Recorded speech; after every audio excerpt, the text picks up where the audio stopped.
kind of move with Colin Moran coming up, who, let's not forget, is hitting over 350 with runners in scoring position, and in the context of this game, had the only RBI for the Pirates earlier in the game in the fourth. Like I mentioned, the RBI single. I guess I don't understand that move, because if Colin Moran hits one to the gap and scores 2 runs, all of a sudden the post I said about letting Joe Maddon go makes a whole lot more sense, because hindsight 2020, that didn't lose us the game. But for me to see that decision made to intentionally walk the game-winning run really baffles me. And anyways, you guys know what happened. Kinsler walked in the game-tying run. And then the third problem I have with that inning in regards to Joe Maddon is why Brandon Kinsler was still in the game after the game-tying walk. I understand that it's only 1 out away, but for a guy that's walked back-to-back batters, he probably at that point had 20-plus pitches. I can look here. He finished with 28 pitches, and I can guarantee that last at-bat wasn't more than 8 pitches when, let's see, who was it? Cole, what's his name? Cole Tucker walked, but Kevin Newman hit the RBI single, or the game-winning single. And for a guy that was so rattled with the 2 walks and nervous, let's be honest, I don't understand why he's still out there after walking Cole Tucker to score the game-tying run and Brian Reynolds to make it 2-2, because when you look at it, you still have a game to win, whether or not you blew the lead. If you get out of that inning, it's a clean slate. You go to the 10th and you try to win it in extras.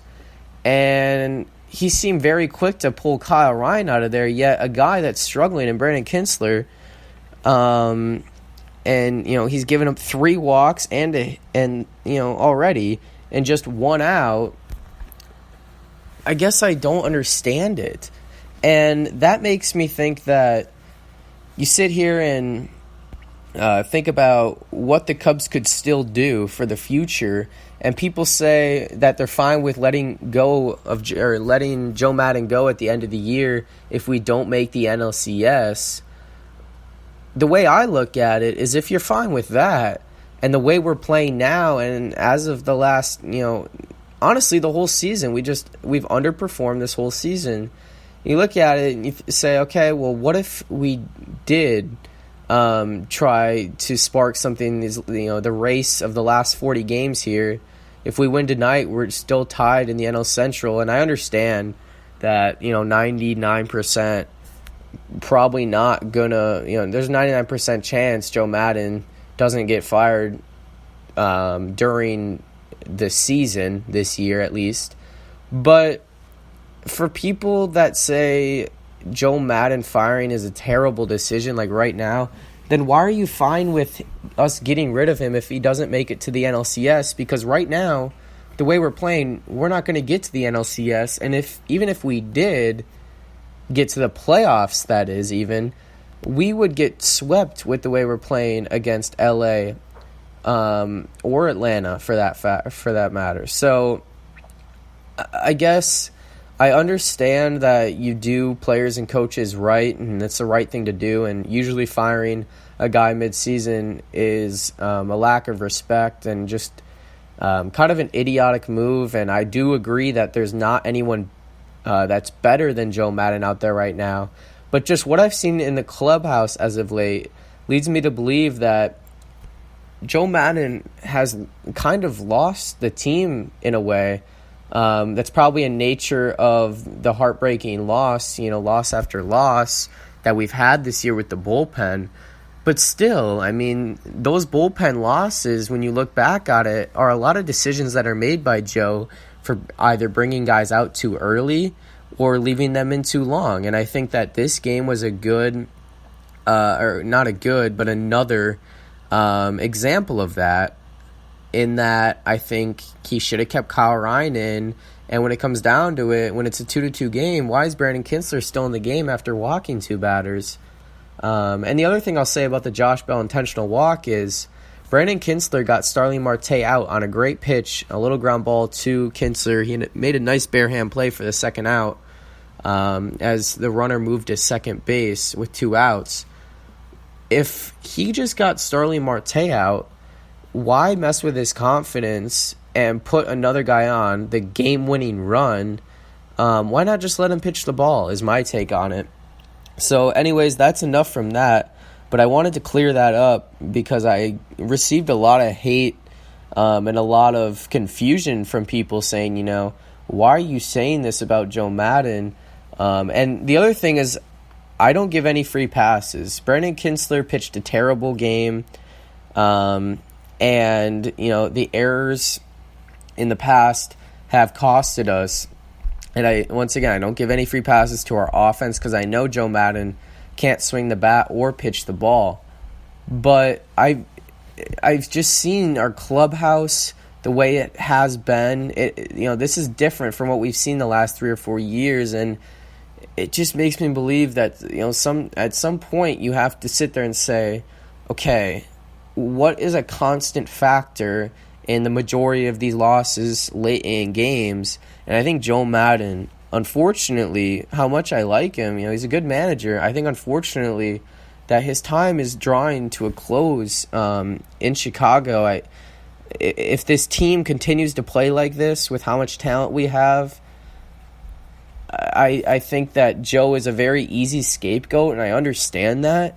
But it's not like you can necessarily fire the players. And I know that the fan base and the front office is angry about what has transpired, especially on the road this year. And say what you want about the team's consistency. Obviously, it hasn't been there at all, which is definitely, like I said before, you cannot blame it all on Joe Maddon, and you can't give any free passes to these players. But I don't think Joe's innocent at all at the same time. So anyways, Kevin Newman, the game-winning hit, the walk-off hit against the Cubs after what I thought was going to be a stolen victory, which is unfortunate. Also, by the way, I want to say rest in peace to Cedric Benson. 36 years old. He passed away earlier today, I believe, in a motorcycle crash. It's very unfortunate. I remember watching Cedric when I was really young as a Chicago Bear. And prayers out to him and his family. But anyways, yesterday's 2-0 victory for the Cubs got them back on track. John Lester was great in this one. It was just 5 grueling innings for John Lester as Jason Hayward just hit a leadoff double in the 5th. By the way, the Cubs, Jose Quintana, got out of the bottom of the 4th after the leadoff double by Marte, back-to-back strikeouts, and then a flyout. But anyways, John Lester, he did give up 5 walks and 4 hits, but 6 scoreless innings for John Lester earned him his 10th win of the year. Tyler Chatwood was amazing. He came in when there was runners on first and second in relief of John Lester, and the Cubs only had a 1-run lead at this point.